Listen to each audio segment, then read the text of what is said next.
Dear colleagues, friends, ladies and gentlemen, Vladimir Lifshit's most famous contribution to Iranian studies was certainly his edition of the Moog Legal Documents and Letters, published in 1962, and immediately hailed as a masterpiece by the very severe Walter Bruno Henning.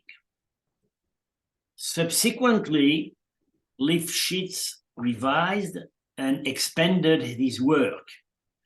His last edition, including some economic documents already published in 1963 by Bogolyubov and Smirnova, was part of the volume Sogdian Epigraphy of Central Asia and Semirecce, published in 2015 by the Corpus Inscriptionum Iranicarum, 2 years before his death.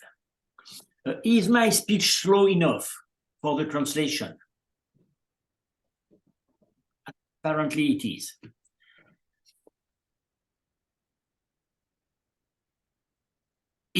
Already in 1970, in her book Ocherki iz Historii Sogda, Natalia Smirnova had proposed some alternative readings and interpretations, which Lifshitz never took into account. Actually, most of them were not pertinent, but some were. Together with Étienne de la Vessière, I made another attempt in 2002 with her article, The Last Days of Penjikent, published in the Japanese journal Silk Road Art and Archaeology. Here, we gave a new reading of 4 letters, all datable from the last year or so of Dewashtich, Lord of Penjikent, and eventually claimant to the throne of Sogdiana. Letters V18, Nov2, A14, A9. I had re-edited V17 in an earlier article.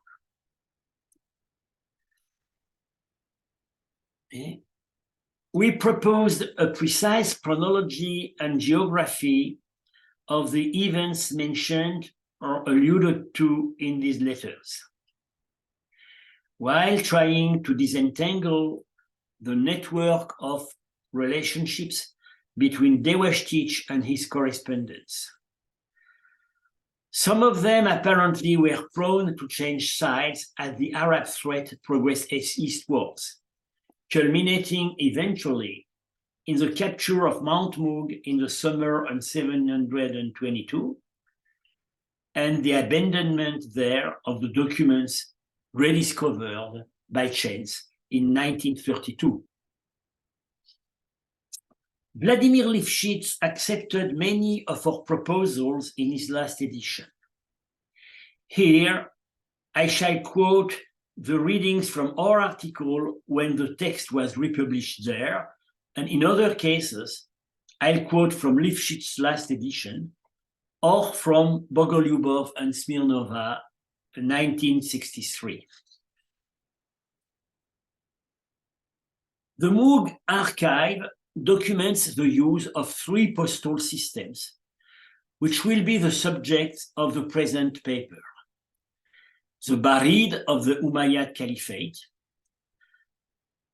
the domestic network of postal stations, Aspanch, and third, attested in one case as an extension of the Aspanch, foot messengers provided with bells, zangpai, for communication by mountain tracks.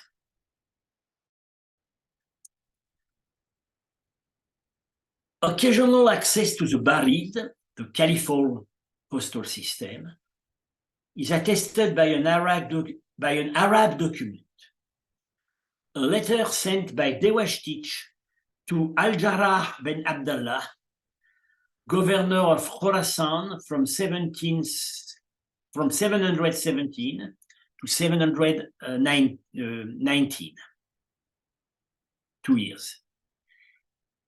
This document was excellently edited in 1934 by Ignacy Kraczkowski and his wife. In a forthcoming article, which he very kindly communicated to me, Yuri Karyev puts forward some new hypotheses.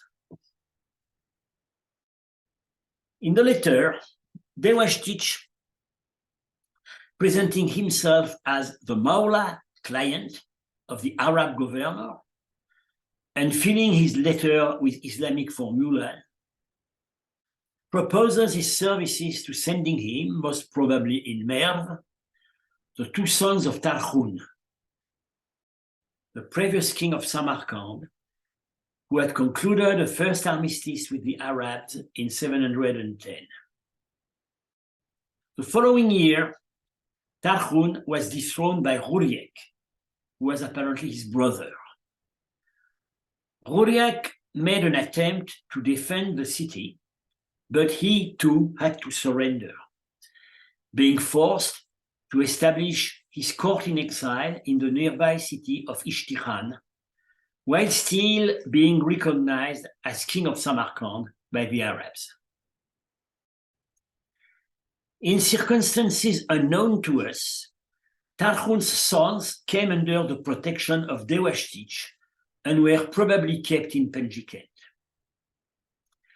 The reason why they now interested the Arab governor is not specified in the letter, but it was already surmised by the Kraczkowskis.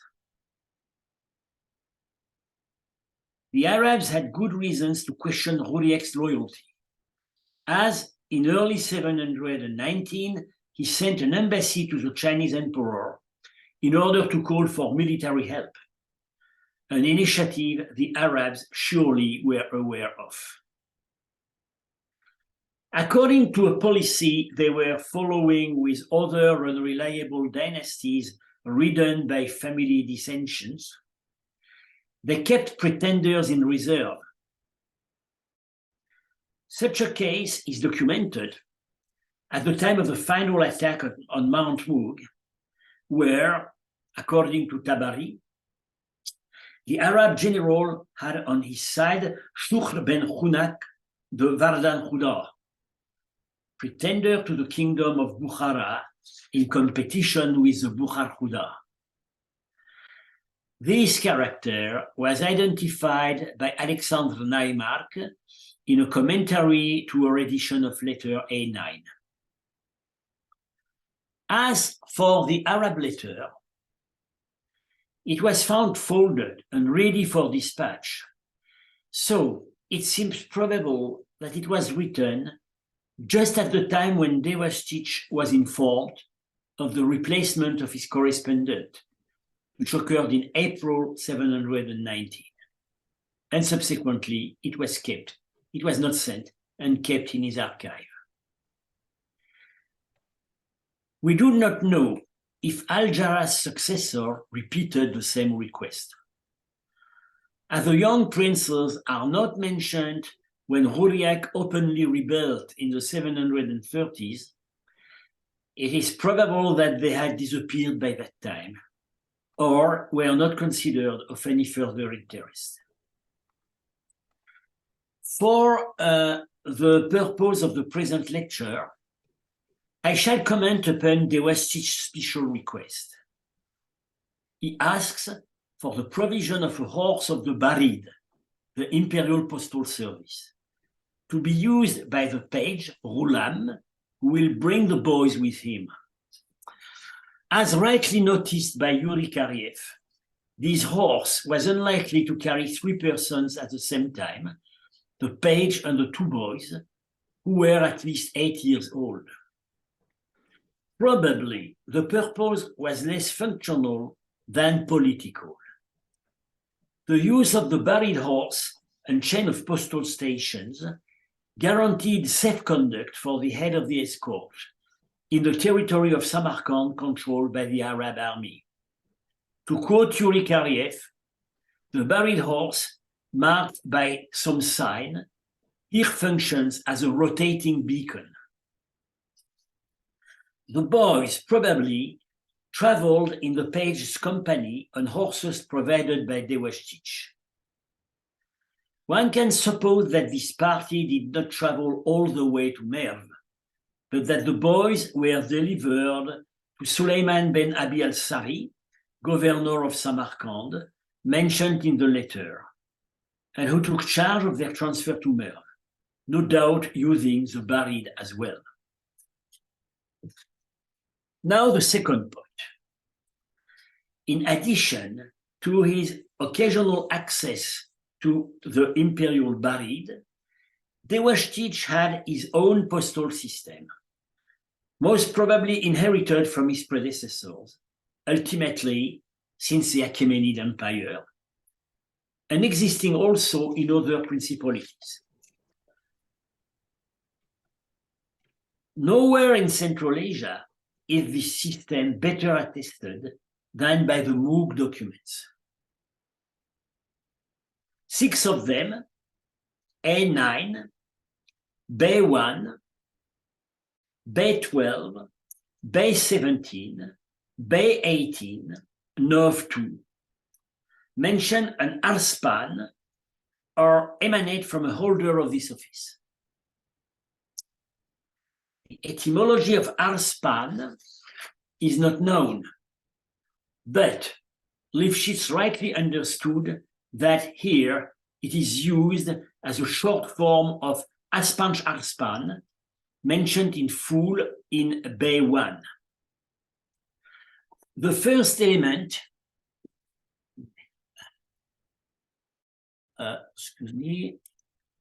yes.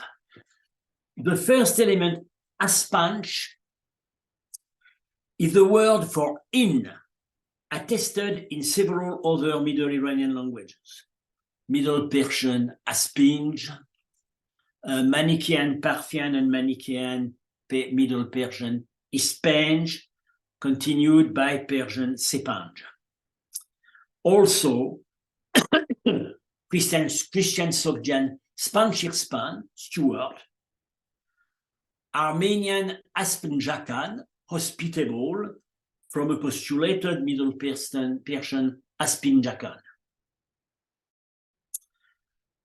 Henning proposed an etymological link with the Middle Persian verb asp, hasp, to rest. One can object that in Manichaean Middle Persian, Ispanj is never written with an initial H, contrary to Hatspin, resting place, a Sefer derivative of this verb. Consequently, an alternative etymology, an asp, horse, appears possible. In line with this proposal, one can postulate that the Greek word stasmos, used to designate the postal stations of the Achaemenid Empire, translated an Old Persian word aspana, not directly attested, but probably surviving in the toponym Ortospana, mentioned by Ptolemy in a location near to medieval Ghazni, on the imperial road between Arachosia and Capissa. Consequently, rather than simply in, I propose to understand the Sogdian Aspanj as postal station, at least in its administrative meaning in the Moog document. And Aspanj Arspan, abridged Arspan, as postmaster. Let us now consider the concrete situations. I refer here to the map of toponyms mentioned in the Moog documents published in 1963 by Natalia Smirnova. An updated version would be most useful today. 2 villages are explicitly mentioned as the residence of an Arspan. Nozandik near Samarkand, document NOV2, out of this card, of this map, out of the zone directly controlled by Dewashtich, and Edrawosk Daravak, upstream the Zarafshan on the left bank, document Bay 18.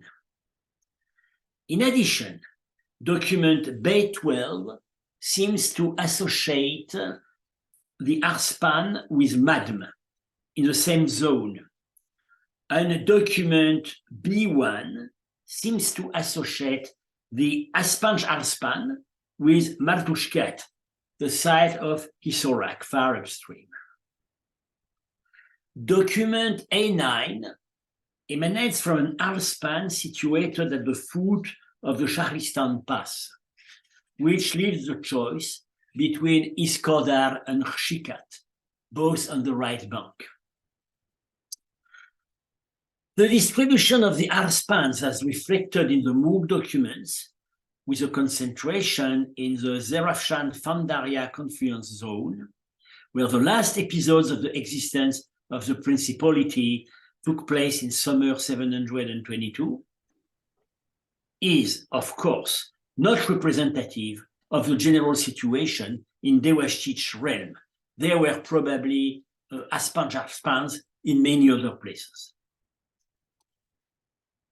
In which precise capacities do these officials operate? In the three documents written on wooden sticks, they gather or dispatch certain goods, while in the two letters Nov 2 and A9, they appear as to be intelligence to Dewashich. In Bay 17, a fragmentary letter on a wooden stick, written in an unnamed place, an Apsharspan, sub-Arspan, appears together with two other dignitaries, the Dapirpat, chancellor, and the Katefshus, village elder.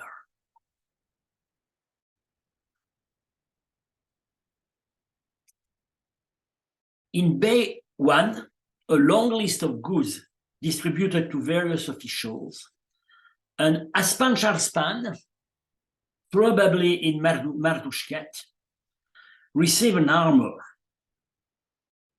In the same document, an Arspan receives an Ez, which is understood either as a spear or as a leather bag. Also, an Aspan-Arspan's son, an indication that the office could be hereditary, receives two such items.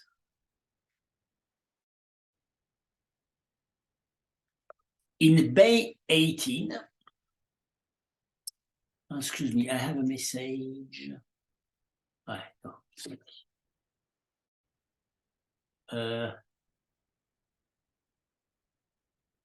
hope there is no trouble in the communication. I have to, excuse me, I have to check briefly my mail.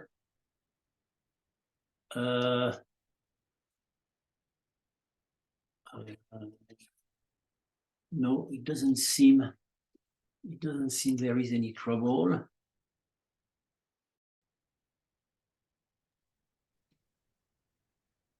No, everything in order.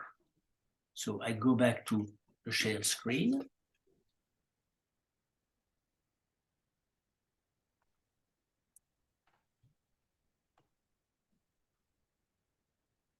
Okay.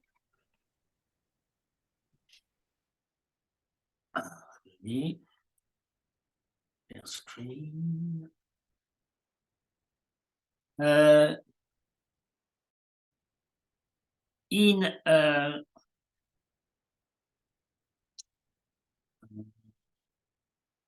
Excuse me. Yes. Well, in Bay 18, a Khufarn, Arspan of the place Edrawask, complains to the Framodar Awat, commander of an unspecified district, that he has not yet received from him the ropes, shields, and grains he was supposed to send somewhere on Dewashtich's behalf. In Bay 12, place unknown, it is mentioned that by the order of the Arspan, 15 woolen ropes delivered from the settlement of Matm were taken to the settlement of Kum, and 16 hides, nine plus 7, were delivered to Achpathak, probably a person. Although some of the goods managed by the Arspans appear also in relation with other officials, a majority belongs to the sphere of transportation: ropes, perhaps leather bags, or war, armor, shields, grain probably to be stored in a fortress. Some goods of the same categories are listed in other MOOC documents, not explicitly mentioning an Arspan, but possibly also issued by holders of this office. From the texts, it does not seem that these commodities are stored in advance in the postal stations. Rather, does the Arspan collect and dispatch them on demand. No luxury good is ever mentioned in connection with an Arspan's activity. Actually, B12, B12 and B18 could concern the preparation of the defense of the Qum and Mount Mook sector in anticipation of the Arab attack, or the expected arrival of reinforcements from Ustushana through the Sharistan Pass, mentioned in the letter A9, to which I shall come soon. The letters 9-2 and A9, both addressed to Dewashtich, show the Arspan in a different function, providing intelligence. Letter 9-2. It's a letter from his ally, the Roof of Partan, in the Shaudar district, on the south bank between Penjikent and Samarkand. At the moment, he's stationed in Nozandik, on the approach to the southeast of Samarkand. He doesn't give much information, except that he is safe. And for a more detailed report, he refers to a message sent separately by the Arspan, presumably the local Arspan of Nozandik. Letter A9 is a message devoid of the usual protocol formulas and scribbled on the back of a neglectfully erased earlier leather document. Like Yutaka Yoshida and contrary to Lifshitz, Etienne and I considered that only the first 2 lines of the verso here belong to the new document. The scribe's sloppiness is perhaps reflected by his nickname Devrun, devilish, just a guess. The message was dictated by an unnamed Arspan, obviously situated at the foot of the Sharistan Pass. I read, "There is the news. Khujand is at an end, and the whole people has gone on trust of the Amir. And whatever there were of noblemen, of merchants, and of workmen, 14,000 altogether, they have evacuated. And we have sent you a messenger, but subsequently we have heard that you had departed to Khutal. And on the day Arshewar, the Shegan is stationed at Shawkat. And whatever Zangpai there were, I have sent them to him across Butaman. And whatever larger lands there are in Parhar, don't leave them to Parhar in the Zerafshan Valley. Don't leave them to him, as this Shegan should not come to you. And my lord, such was the order. With, well, lacuna, start loading up. And under the Mortad, these people will come to Raman. But there are no such news. If you obtain an agreement, do not trust it when those people do not trust it too. And again, I shall send you one messenger, and of whatever new information there might be, I shall inform you. And I shall send him messengers safely. And of those people of Ustrushana, a handful will come. And no worry should come, therefore do not have any. Written by Aspane the Devilish, by order of the Arspan. Well, the letter is not altogether clear because it's hastily written,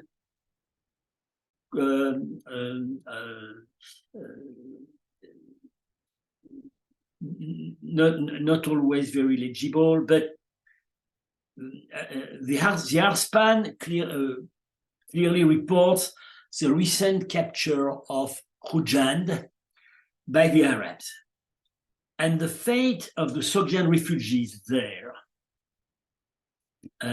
which, contrary to Lifshitz, Smirnova had already understood, but without realizing the perfect analogy between the letter and Tabari's account of the event. Another concern of the Arspan is his contacts with a mysterious Shegan. Shegan, a military leader, possibly from Ustrushana, presently stationed at Shaukat, on the way between Khujand and the Zerafshan Valley.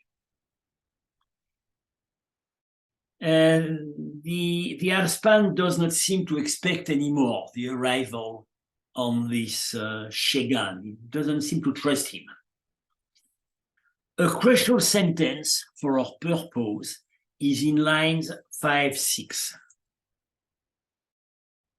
Whatever Zangpai there were, I have sent. Sorry? Whatever, do you hear me? Whatever Zangpai there were,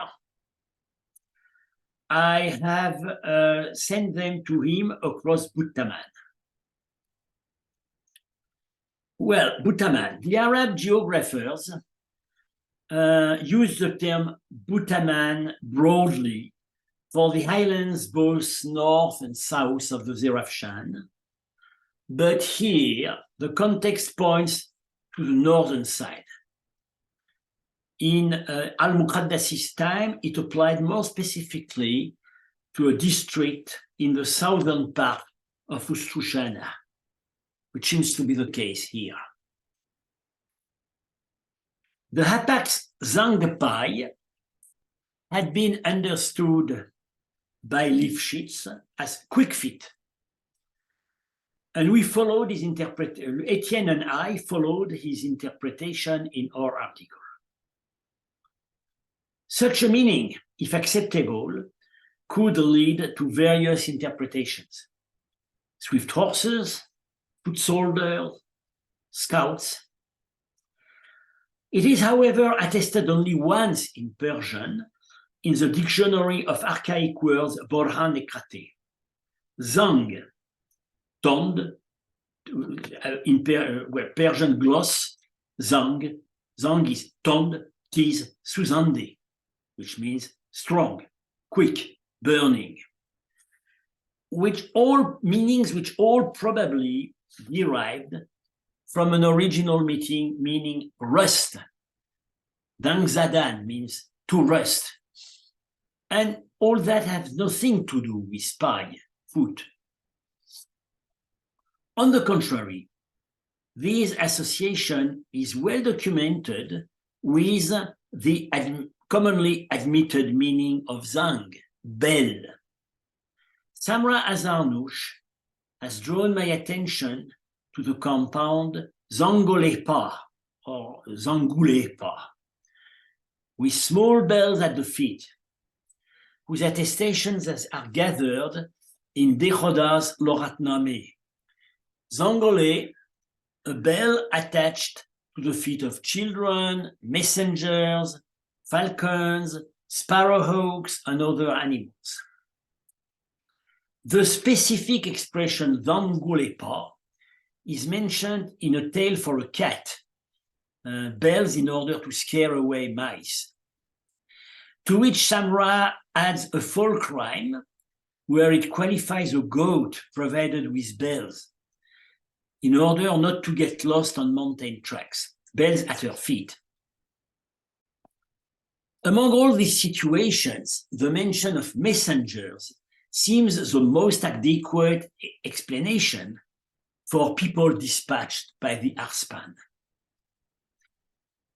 Actually, the use of bells for foot messengers in Yuan, China is described in great detail by Marco Polo just after his account of the postal system on horseback. It is in chapter 98. I quote here from the cumulative translation by Moule and Pelliot, from which I keep the sentences present in the manuscript F at the Bibliothèque Nationale de Paris. This manuscript is written in an admixture of French and Italian and considered closest to the lost original dictation of Marco to Rustichello. I keep also one addition from the fuller Italian text of Ramusio. Sentences included in Moule and Pelliot's edition and taken from other manuscripts in the present case look like translators' glosses and do not add any useful information. So I read. It is true that between the one post and the second, every 3 miles, there is a hamlet, which can have about 40 houses, in which live footmen who also do this message work of the great Lord. And I shall tell you how. They were a great and broad girdle, all full round about of bells, all full round about of bells, so that when they go, they may be heard from quite far. And these go always at great speed, and they go no more than 3 miles. And the other, who is at the end of the 3 miles, hears him clearly by the bells coming from afar, and stays all ready. And as soon as that one is come, he takes the thing which he carries, and takes a little ticket, which the writer of the place gives him, and sets himself running and goes as far as the second 3 miles, and does just as the other has done. And so, I tell you that in this way, from these footmen, the great Lord has news from 10 days' journeys in 1 day and in 1 night. Ramusio addition, in each of these posts at 3 miles, a clerk is appointed who notes the day and the hour that the runner arrives, and likewise the day and the hour that the other departs.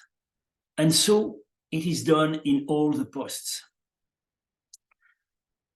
And there are some who have this charge to go every month to examine all these posts and to see those runners that have not used diligence and to punish them. And the great Lord takes no tax from men like these runners and from those who stay at the posts, but has them well provided from his own. And end of quote. I would not go as far as saying that this system corresponds in all details with the one used by Dewey-Stich Arspan. It functions obviously on a bigger scale, more bureaucratized, and the bells are attached to the waist of the messengers, not to their feet. Instead of large hamlets, the intermediary stations used by Dewey-Stich were more probably clusters of shepherds' shacks. Nevertheless, the principle is the same. A network of foot messengers, each running on a short distance, equipped with an efficient device to warn the arrival at the next station in order to waste as little time as possible for the next messenger to start. On rough mountain tracks, such as Buttaman, with rocky spurs and passes over 3,000 meters, it was surely considered more efficient on a straight line than the horses or mules the Arspan had at his disposal for sending messengers on easier ground.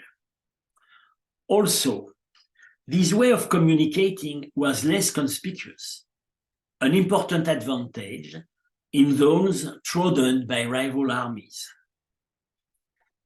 The Principality of Panj had hardly borrowed this system from China. More probably, the systems of Dewey-Stich and Kubilai had a common source in an age-old Central Asian state practice. This is a matter for further research. Thank you for your attention.